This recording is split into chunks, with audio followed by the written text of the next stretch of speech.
Rewriting your story, turning pain into power. Have you ever wondered what would happen if you stopped trying so hard to be strong? I recently had the privilege of sitting down with Jada Price, a true visionary whose work has fundamentally transformed how we understand resilience and healing. Her insights haven't just sparked conversations, they've ignited a movement that's reshaping communities across the nation. Jada has this remarkable ability to create spaces where vulnerability isn't just accepted, it becomes a superpower. In a world obsessed with perfection and achievement, she dares to ask the questions most of us are afraid to voice. We live in a world obsessed with highlight reels, don't we? Perfect careers, perfect relationships, perfect lives displayed in perfectly filtered squares.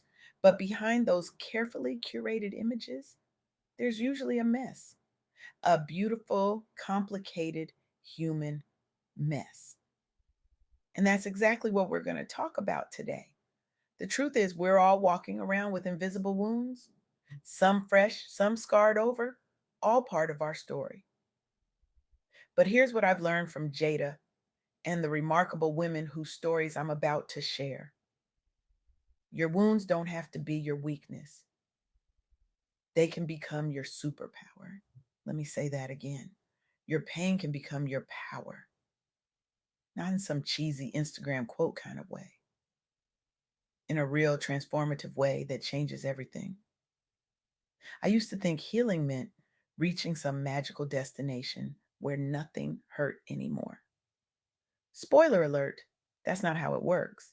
Healing isn't a destination, it's a journey, a messy, non-linear, sometimes frustrating journey that's worth every stumble. Take Teresa Joseph, a Black woman executive whose story captivated me during my conversation with Jada. Teresa had mastered the art of grinding, working twice as hard, never showing weakness, always being on. She was the embodiment of what society told her success should look like until her body literally shut down. Imagine being so exhausted that even your exhaustion is exhausted. That was Teresa. The isolation of being the only one in predominantly white spaces, the pressure to perform perfectly, the constant code switching, it was killing her slowly. But here's where her story gets interesting. Instead of pushing harder, which is what we're all conditioned to do, Teresa did something radical. She embraced vulnerability, not as a weakness, but as a strategic advantage. She started building intentional support networks. She found her tribe, people who would hold her accountable, but also hold her heart. She began leading with love and authenticity instead of fear and perfectionism. And you know what happened? She didn't lose her edge. She didn't become less successful.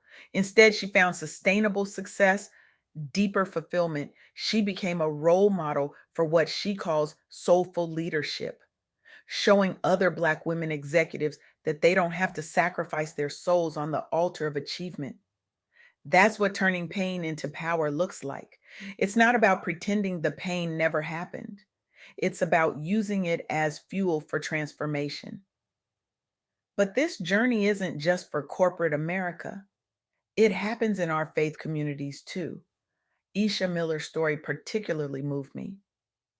As a pastor's wife, Isha found herself trapped in what I call the holy hustle, the expectation to be perfect, to never struggle, to always have it together, to be the spiritual superwoman. Meanwhile, she was drowning inside. The stigma around mental health in many faith communities meant she couldn't speak about her struggles. The lack of support for women in ministry spaces meant she had nowhere to turn. So she did what many of us do, she suffered in silence until she didn't. Isha made the brave decision to build mentorship networks specifically for women like her. She created safe spaces where they could have honest conversations about mental health, vulnerability, and healing. She encouraged women to break the chains of expectation that had been suffocating them for generations. The result? Healing and visibility for women who had been invisible for too long, new support systems, shifted narratives around women's roles in faith communities, pathways to resilience that honored both faith and authentic humanity. That's what rewriting your story looks like. It's not denying your past, it's using it to create a different future. But what about when the pain comes from those closest to us? What happens when betrayal shatters the foundation of your family? This is where Deirdre Berry's journey offers profound wisdom. After infidelity fractured her family, Deirdre faced not just her own heartbreak, but the devastating impact on her children.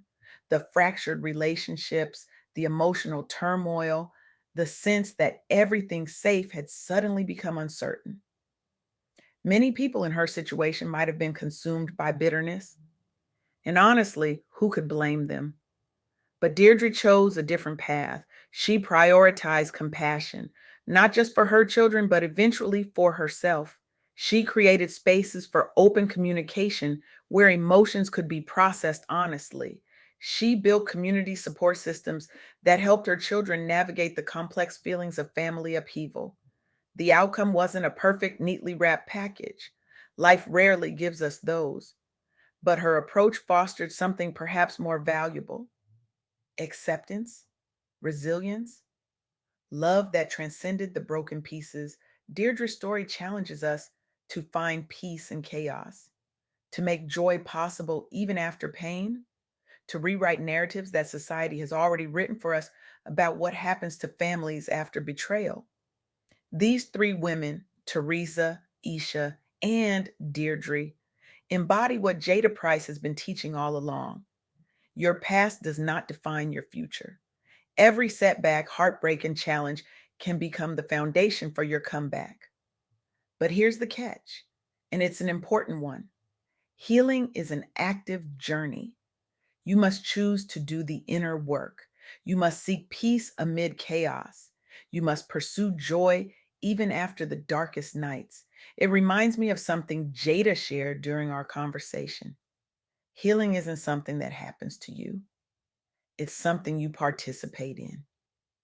Let that sink in for a moment. Healing isn't something that happens to you, it's something you participate in. We live in a culture that loves quick fixes: 5 steps to happiness, 3 ways to heal your heart, 7 days to a new you. But real transformation doesn't work that way. It's messy, it takes time, it requires your active participation. And sometimes it requires you to completely rewrite the story you've been telling yourself. Maybe you've been telling yourself you're too broken to be loved. Maybe you've been telling yourself you're not smart enough, good enough, strong enough. Maybe you've been telling yourself that your dreams are too big, too impossible, too late. What if those stories aren't true? What if you are the author of your life? What if you have the power to pick up the pen and write a different ending? Because here's what I know for sure after my conversation with Jada Price: you are the author of your life. Rewriting your story is possible. Dreams don't just happen, they're created through intentional action and resilience. This isn't about toxic positivity or denying reality. It's about recognizing that while you can't control everything that happens to you, you can control how you respond. You can control the meaning you assign to your experiences. You can control the story you tell yourself about who you are and what's possible. I want to challenge you to identify one area of your life where you feel stuck in pain or limitation, just one. And then commit to taking one small intentional step this week to transform that pain into power. Maybe it's reaching out for support, because contrary to what we've been told, asking for help isn't weakness, it's wisdom. Maybe it's setting a boundary because protecting your peace isn't selfish, it's necessary. Maybe it's rewriting a limiting belief because the stories we tell ourselves shape the lives we live. Whatever that step is for you, take it.